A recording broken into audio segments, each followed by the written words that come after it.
कौन है शिव?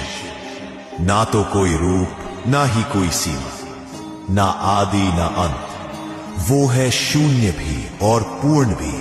जहां सृष्टि का आरंभ होता है वहीं शिव विराजते हैं, और जहां सब कुछ विलीन हो जाता है वहां भी शिव ही रहते हैं। शिव केवल कोई देवता नहीं, शिव ही सत्य है।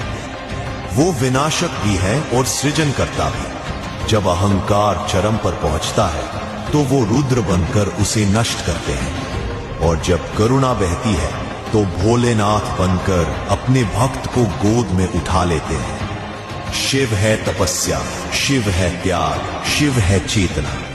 हर कण, हर श्वास, हर धड़कन में शिव का ही वास है। वो किसी मूर्ति में कैद नहीं, बल्कि हर जीव की आत्मा में जीवित है।